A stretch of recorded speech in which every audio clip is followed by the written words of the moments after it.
Bonjour et bienvenue sur ce nouvel épisode de Funambule, l'émission qui décortique la BD.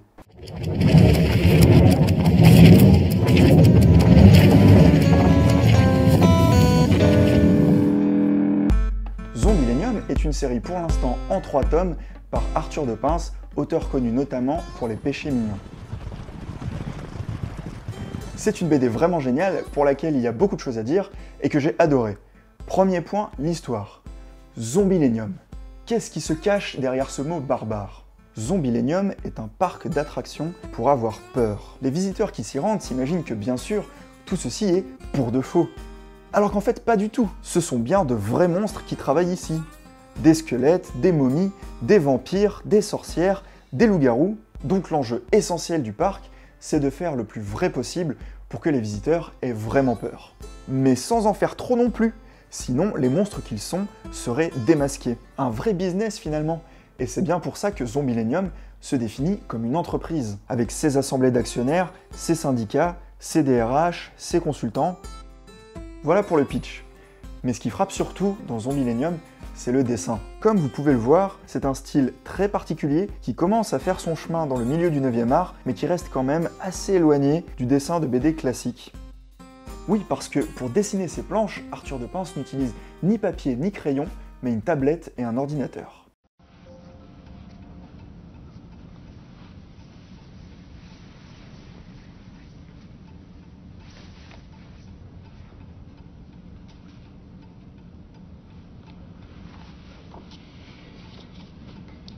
Overrun. The bed. The couch.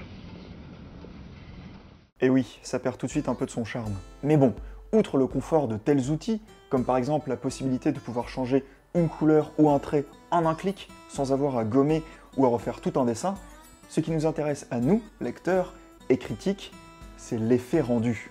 Car si on regarde bien un dessin de Zombillenium, on constate qu'il n'y a pas de traits, pas de contours, mais des formes. C'est parce qu'Arthur de Pince dessine avec des vecteurs. Alors je ne vais pas rentrer dans le détail de ce qu'est le dessin vectoriel, il y a déjà pas mal de vidéos YouTube qui expliquent ça très bien, mais en gros, pour le dessin par ordinateur, il y a 2 types de logiciels principaux, Photoshop et Illustrator. Non, ce ne sont pas des placements de produits Adobe. Photoshop fonctionne avec des pixels, c'est-à-dire que l'image est quadrillée par un certain nombre de cases, les pixels, dont chacun a une couleur spécifique. Et mis tous ensemble, ça forme une image.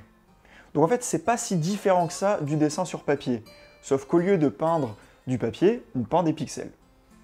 Dans le cas du dessin vectoriel, on ne travaille pas avec des pixels, mais avec des traits qui vont définir des formes.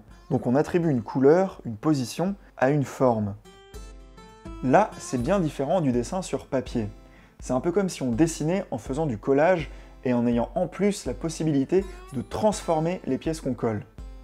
Avec tout ça, forcément, on a un dessin qui se rapproche beaucoup des films d'animation numérique. Et ce n'est d'ailleurs pas anodin que Zombillenium soit déjà prévu pour sortir sur les écrans.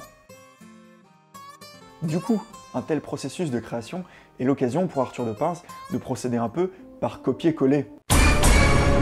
Oui, par copier-coller. Et là, j'imagine que tous les puristes du dessin se retournent un peu dans leur tombe. Je m'explique. Certaines cases sont répétées presque à l'identique pour donner un effet de ralentissement du temps et ainsi creuser l'intensité d'une scène en changeant seulement de légers détails. C'est ainsi qu'il y a toute une série de strips dans l'histoire. Ces brefs passages donnent un côté tranquille à la BD. Ils sont lisibles plus facilement vu que la mise en page ne change pas et donnent comme un effet de respiration à la narration. Mais en plus de ça, ce calme révèle selon moi le côté routinier de la vie à Zombillenium en tant qu'entreprise. Et là encore, en accent sur le contexte d'entreprise, Arthur de Pince nous plonge dans un milieu qui, s'il est plus ou moins familier à chacun, n'en est pas moins connu par à peu près tout le monde. C'est donc encore une manière de faciliter la lecture en ancrant l'histoire dans un contexte bien connu. Et là, déjà, on a tout le paradoxe du parc Zombillenium. D'accord, c'est un parc pour avoir peur, donc précisément pour sortir du quotidien. Et justement, Arthur de Pince contrebalance cette attente avec humour. Car oui, c'est une BD drôle. En nous montrant que cette peur exceptionnelle n'est rien d'autre que le quotidien des employés. Pour autant, Zombillenium n'est pas seulement une BD sur le quotidien ne mettant en page que des strips. Au contraire, La régularité des strips est régulièrement brisée par des scènes à la mise en page très travaillées et qui font, selon moi, d'Arthur de Pince un maître de la mise en page. Zombieillennium est cet univers où le calme cohabite avec des moments d'intensité, disons, démoniaque. Juste un petit coup d'œil sur cette planche en particulier qui réunit les deux points dont je parlais précédemment, le côté tranquille des strips et en même temps une mise en page poussée. C'est selon moi l'une des meilleures planches de la série. Et c'est pourquoi je lui ai consacré une analyse dans Papier Bulle, l'émission qui décortique une seule planche de BD. Et justement, dans cette planche, on a le personnage de Gretchen qui incarne selon moi le mieux cette harmonie entre des strips tranquilles et une mise en page originale. Derrière son air d'employé blasé aux paupières mi-closes, Gretchen renferme une vraie complexité. C'est une sorcière, elle a un lourd passé et vient d'une famille très particulière. Je ne vous en dis pas plus, à vous de découvrir cette excellente série. C'est la fin de cet épisode de Funambule, pour lequel je remercie Aurélie pour le décor et Agnol de la chaîne Tout ça pour ça pour la technique. N'hésitez pas à suggérer des BD à décortiquer dans les commentaires et à mettre un petit pouce vers le haut si ça vous a plu.